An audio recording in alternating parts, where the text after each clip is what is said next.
Tell me, Wolfie. Yeah?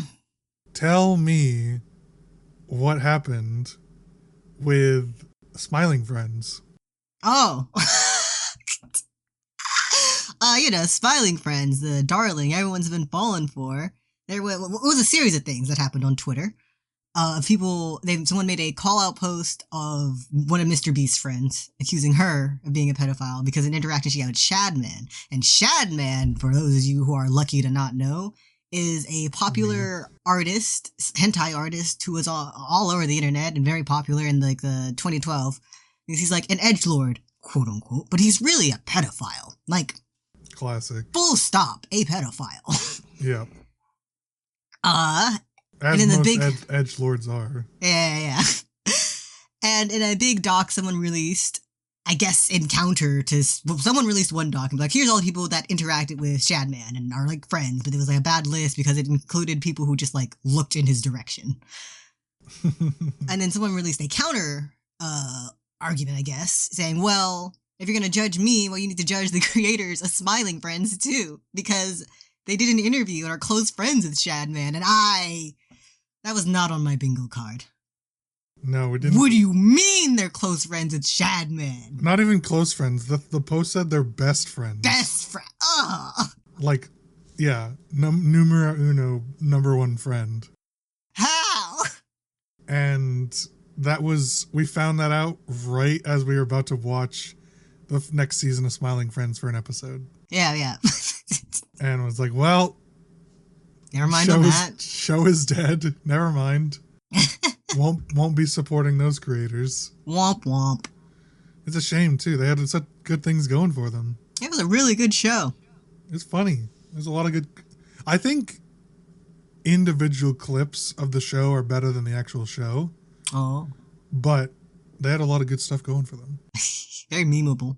And then they ruined it. As people on the internet tend to do to themselves. That's just what happens. What did he even gain from his friendship? Nothing that needs to be said. You know, you're right. Welcome to episode 128 of You're Ridiculous. Woo! My name is Luke, one of your hosts as always. With me, the other host, Wolf. That's me. That's you. Last week, Wolf, we talked about the Olympics and hosted our own special games. We sure did. Not that kind of special games. That's already copyrighted. I wasn't going there, but I guess you were.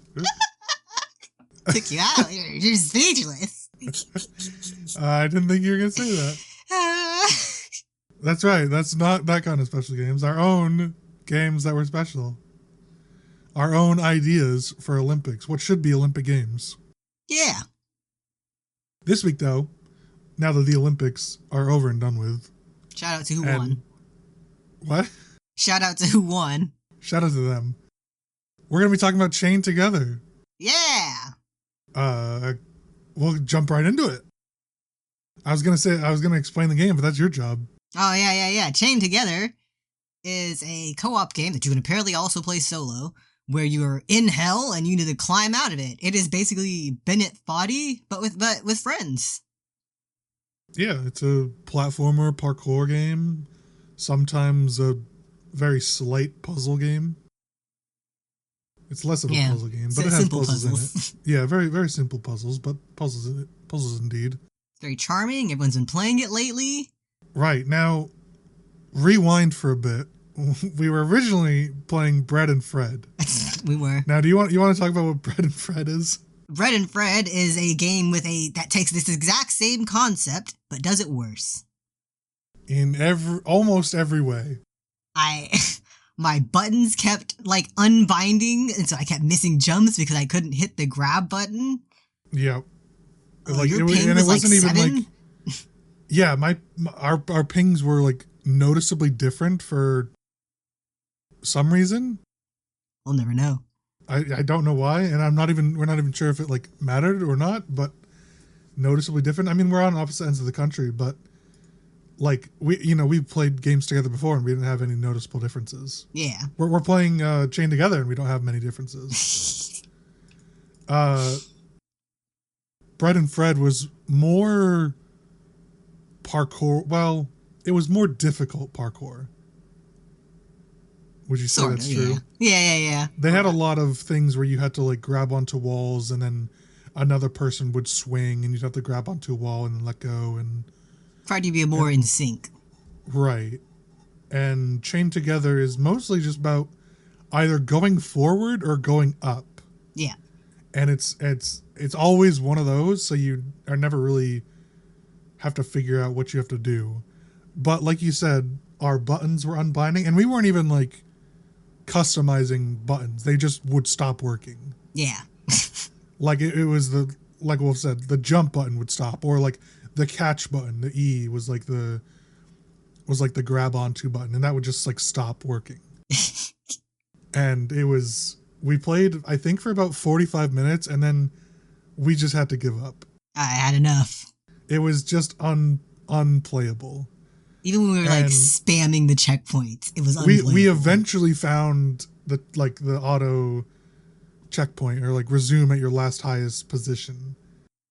And we just had to give up because we couldn't take it anymore. The game needs to work on some level. I do think some games that are glitchy are charming, and the glitchiness can add to their charm, but as long as they work at a base level. Yeah. Your keybinds can't be glitchy. Right. Like, what was the Freddy game that you played that had a bunch of glitches? Afton Security Breach. Security Breach, right. But it was like still a functional game for the most part. Yeah. And so it's things like that where I think it can be okay if they're a little glitchy, but certain things have to work, like keybinds. Can't walk around anymore. We decided to swap over to Chain Together, which is another game I had found. Luckily, Bread and Fred was on sale for like $5 a piece. So I just picked the both of them up, and then, no loss there. Chain Together off your taxes. That's work expense. Chain Together was also like, I don't know, $12 or $15? It's like $5. Oh, okay. Or maybe it was also on sale when I bought it. Okay, yeah, I don't remember. It could be super cheap. I don't remember. $4.99. Yeah. Okay, so also $5. Incredible steal for $5. I know, right? This is a quality game for $5. You're not like expecting that much out of it, but it also doesn't present itself to be anything that it isn't. Yeah. And actually, there's a tiny bit more of a narrative element to some degree. You have these two characters that you talk to, or that talk to you. Yeah. Who you think is who? There's like this imp thing that's the lackey, basically, and then there's God. You think it's God. I think it's the devil. Because the devil is the one trying to keep you in there. Nah. I don't know why God would want us to not make it out. He's what sent us there in the first place. I don't think so. I think we sent ourselves there for being shitlords when we were alive. Nah. We're in this situation because he put an apple we weren't supposed to eat in the middle of our garden to tempt us. He wanted to fuck around and find out, and he found out. So all issues track back to him. Well, either way, there's a very minute narrative element. It's mostly just like, congratulations, you fuck, you made it this far. Now keep going. Right? I thought you had more to say. Okay. That's it. That's basically it. Yeah. They're like, they keep telling you, you're not going to do it, you're going to fail. And of course, you're not going to fail. It reminds me a lot of every time you die in Hades, where Hades is like, you suck, try again. Yeah. They sound pretty similar too. That's another reason why I think it's like the devil or Hades or whatever, is because the narrator in Chained Together sounds like the voice actor for Hades in the game Hades. So that's why I think it's the devil. Well, we're so close to finding out. Only like 500 more meters. I think we were a bit farther than that, but yeah. I think we're like 800 to 1,000. Close enough. But the game, you scale up to like 3.6 something meters, or 1,000 meters, obviously. And it ends up being roughly 3 hours of gameplay.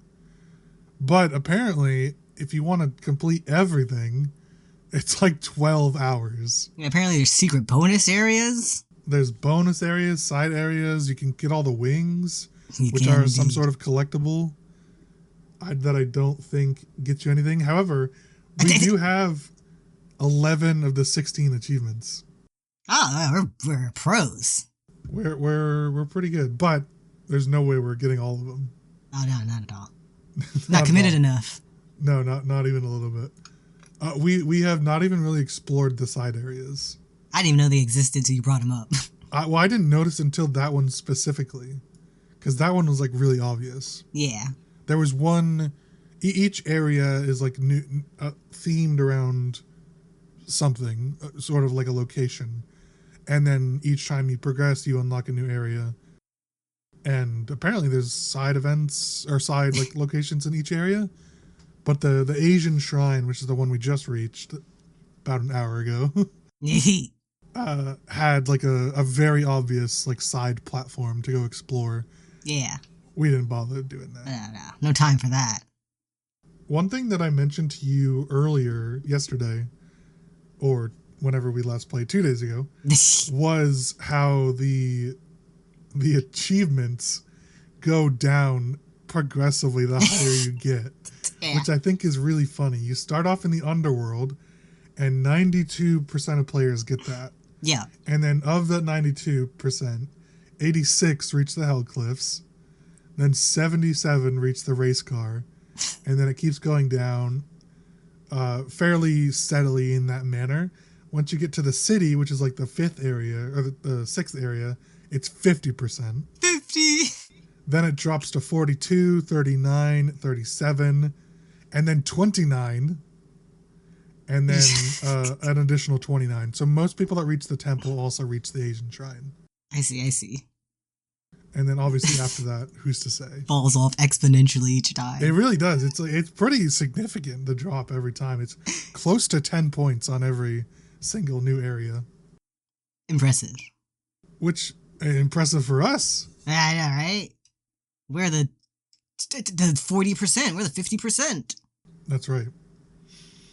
So what are your thoughts so far? Oh, it's real fun. The time flies by when we play it. It's been pretty straightforward, for the most part. I found a secret pathway that you did not appreciate. It wasn't secret, and it wasn't a pathway. It was a pathway up, and we went up, and you said you doubted it, and we got up. No, don't twist what I said. I said that's not the way to go. I didn't say we couldn't go up. No, it was the way to go. I said that was not the way to go, and in fact, I was correct. No, you gave up on it too fast. You wanted to jump like a 30-foot chasm once we got up there. I bet there was a way around. There was not. We didn't look. We didn't look. We looked. We didn't look hard enough. You're like, you just parkour up this and off the cliff, and we like used a very glitchy, rocky cliff to get up. To launch this up. That was my gamer senses tapping into the speedrunner strats. And then only then did we realize we had to be on the other side. So we had to go back down after already having gotten half of it. Wolf is complaining as we're going like up. You have to like spin around this sort of horizontal wheel, and it makes the platform underneath you rise. And we're halfway there, and Wolf's still complaining. I'm like, fuck it, let's use your path. And we did. We got all the way to the top where Wolf wanted to go, and then we see the other side where we have to be. There was a way. I just know it. We can go back later. Ridiculous. Just drop down and check it out. I don't want to hear about it. Terrible. Did you have I thought it was pretty good. I'll talk about what my quick thoughts first. I like it. I think this game would be unplayable personally if you couldn't use checkpoints. Yeah. I literally do not have the mental fortitude to play it. It seems most people don't either, and yet they still refuse to. Refuse to play it or refuse to... Refuse to use checkpoints. Oh, yeah. That's fair. They fall and they start from the beginning. Yeah, I don't see how that's fun. Personally, like I'm playing the game to finish it, not to like beat it without. I don't want to repeat all the shit I've already done. Yeah, we have nothing to prove. Right, like I have absolutely zero, nothing to prove, nothing. So I'm gonna use checkpoints because like otherwise we'd never finish the game. We'd still be in like the second area. Yeah. We'd still be on the bones. We wouldn't be playing anymore. We wouldn't. Podcast canceled. I did not finish game along with Bread and Fred. So I think if you haven't played this game yet, because you are wary about not wanting to use the checkpoints, definitely play it because it's extremely fun, but don't be afraid about using the checkpoints. Yeah, like, just use them. Just use them, and there's nobody to prove, or you don't have to prove anything to anybody. Just use them and enjoy the game, rather playing the game while frustrated. Because especially like there's certain points in the game that are meant to like get you. Yeah. They're like, and we've experienced many of them where it's like you scale up something and then you walk sort of forward and it's one of those beams that triggers like a spike thing and it pushes you off the cliff. Yeah. Like that's meant to get you one time and then next time you like will remember it. You know. Right. And they're sporadically placed, so it's like they get you the first time and then you forget about them and then they get you again when they do it over again. Which makes it enjoyable if you're using checkpoints. Yeah. It's not less enjoyable if you spend 20 minutes getting back up there. Exactly. And it's even worse if like you got past a really difficult segment and then you have to repeat it, but you fail that second time. Yeah. After already having beaten it. So yeah, in short, I would never play this game if it didn't have like manual checkpoints. And they're not like instant checkpoints either. You can't just place it down and teleport there. Yeah. It picks your technically your highest point, but like it won't pick like a number that's in between. It'll round down, really. Yeah, it rounds down to the previous sort of obstacle. And that includes some like mini obstacles. Yep. There were just an hour ago we were doing in the Asian temple area where you had to like jump across these wooden pillars. And we got there finally, and then we messed up on like some very simple water wheel jump. Yeah. It was like a spinning water wheel, and we just something happened and we messed up and we had to restart. It's like, oh, well, at least we made it past the pillars, and then it restarted us behind the pillars. It's like, God damn it. You said after we'd played the first night that you had tears, like. I just start laughing and losing it because you're fucking up, then I'm fucking up, then we're getting launched across the sky. I got tears in my eyes. Oh my God, my cheeks hurt because I was laughing so much after we played that first night. It was like the dumbest shit. And I have a handicapped character. You do? I don't know what's up with it. I have no idea, but I've picked the old man twice in a row, and he's noticeably slower than the models that look young. You'll be sprinting and I won't, and I'll keep up with you. Right. And like I'll jump and then you jump or we jump at the same time and you're a full body higher than I can jump. And it's not ping, it's not a ping issue. And we're holding shift or not holding shift, appropriately. But it's like it's literally noticeable that this character is like handicapped. Gave yourself a handicap. It's funny though. Oh man. Do you have a favorite section or puzzle? Oh, the car is great.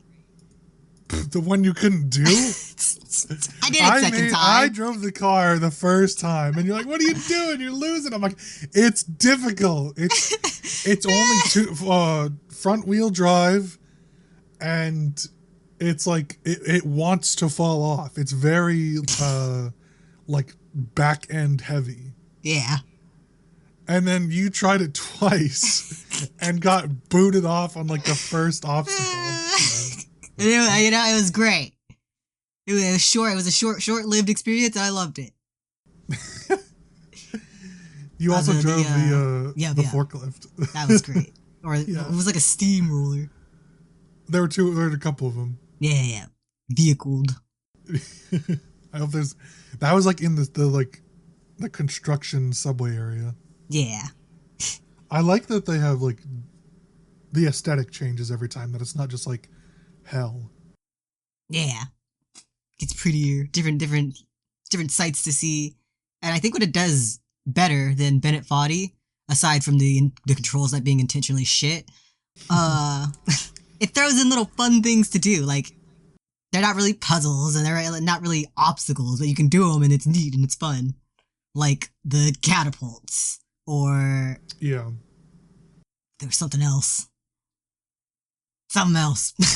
Yeah, well, it just has unique ways. It's not always like, climb this platform over and over and over again. We have the catapults, you have the helicopters, there's these like miniaturized little drones that you can carry that fly you around, and you go buck wild when you're like swinging. I'm the helicopter.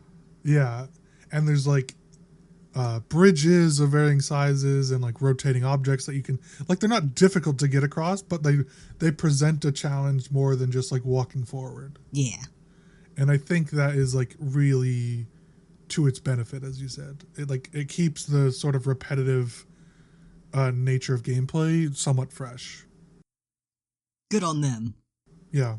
It's them is produced it's produced by Team 17, which are the same people that did Dredge and Overcooked. Ah. Yeah.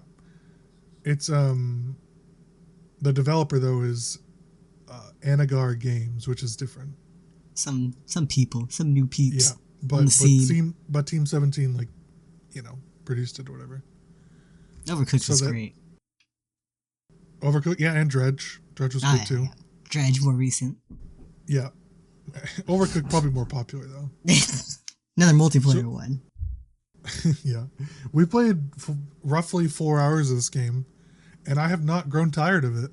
Yeah, I'd be down to do more. Probably will. Yeah, well, we're going to finish it. Yeah, we're so close. We're so close. We got the third checkpoint. We just got to get up there.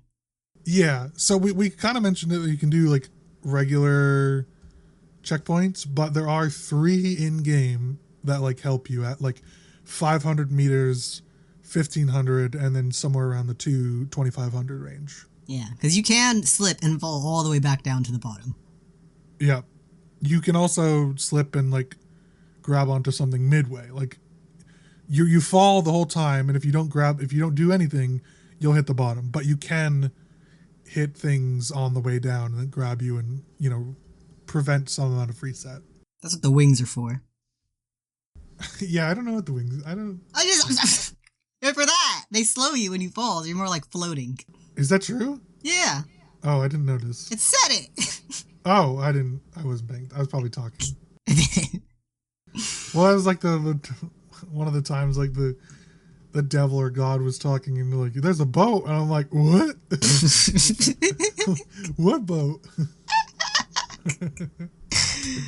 Not at all. Or like, you're like, okay, pause here, and I'm going, and then we get launched off the ladder because the little spike thing jutted out. I'm like, did you not hear it? I'm like, no.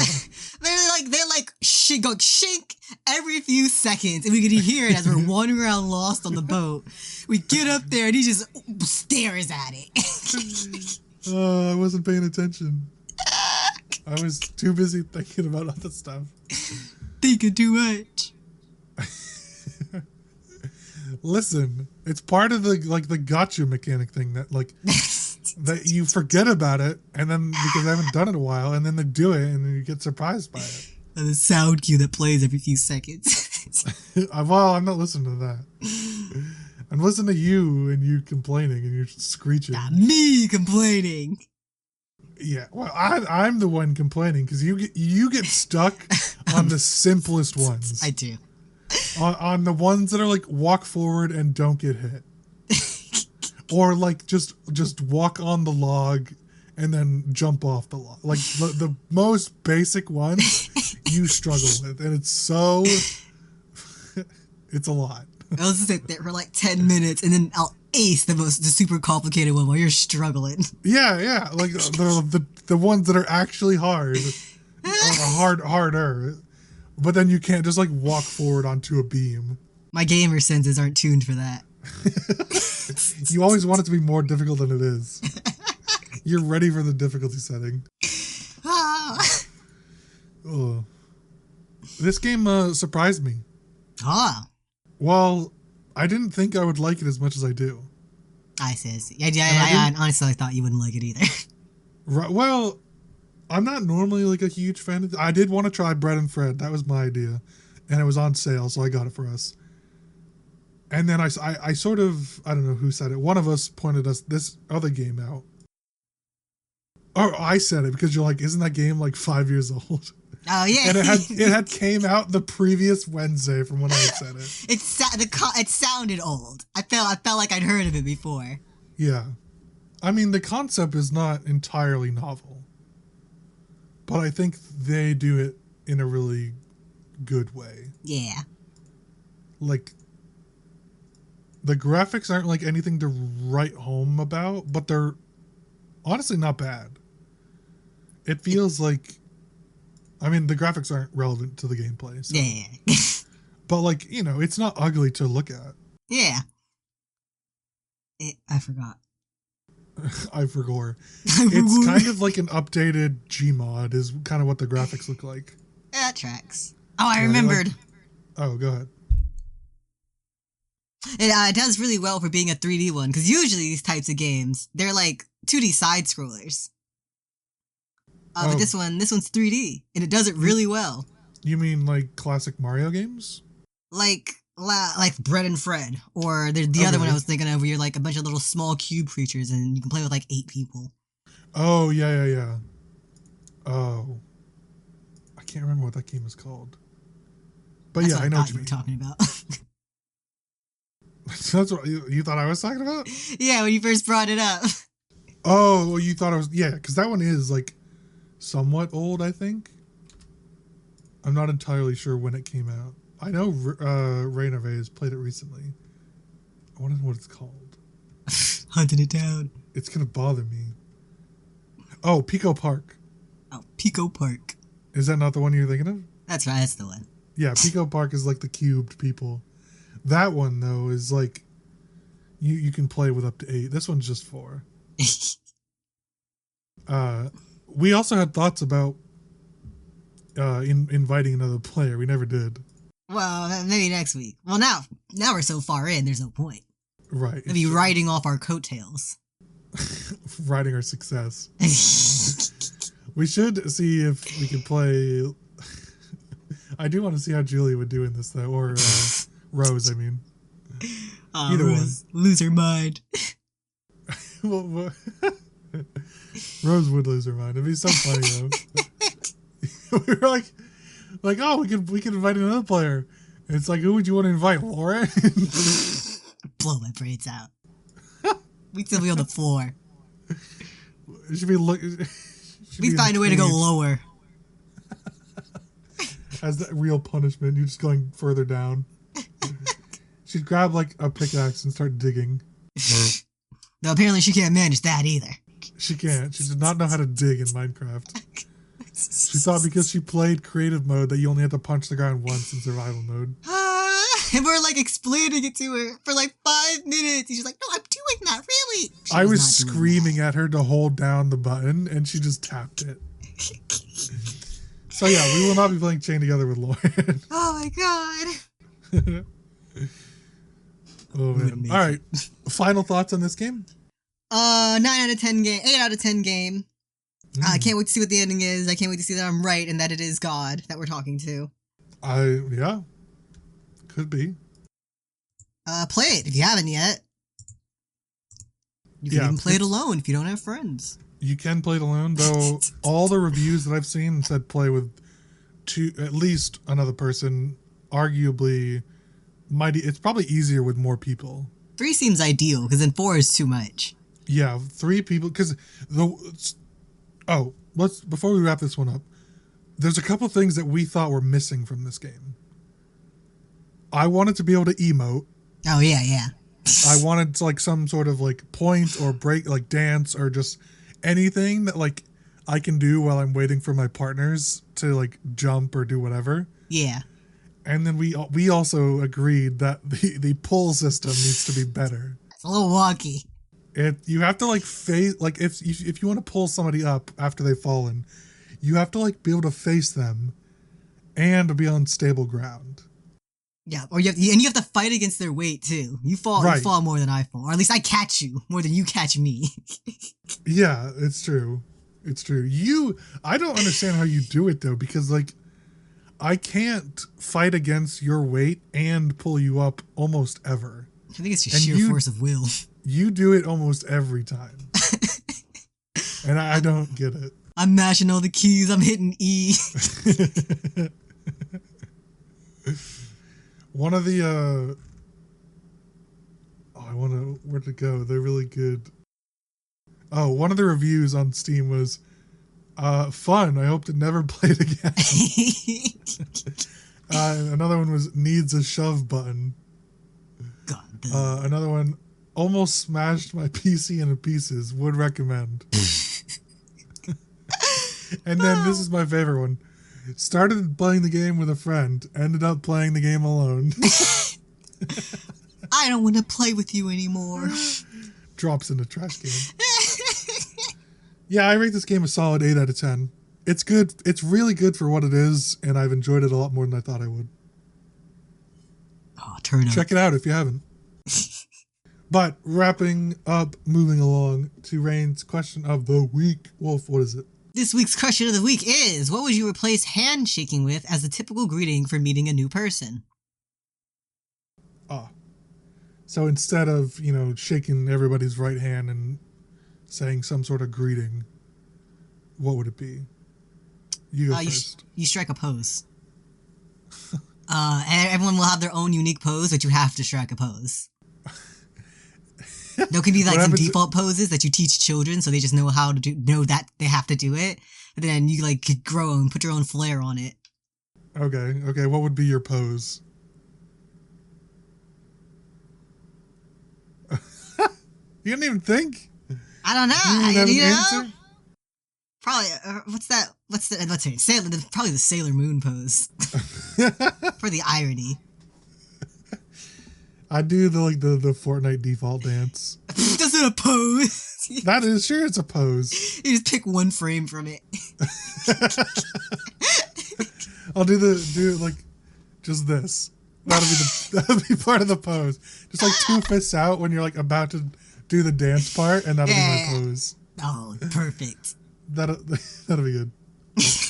My greeting is, I think we should bring back top hats. Top hats. And tip them, but not like the creepy fedoras. Right. But like the big pip. Yeah, Cheerio. the big old top hats, and then just like howdy, how do you do? And then you can say whatever. But yeah, bring back some class. If the English have done anything right, they had that at one point. They were peak fashion. Yeah, not anymore. They dropped the ball with most things they stole. Exactly. We know. Same wavelength. I just remembered spices. I just remembered the date the toilet.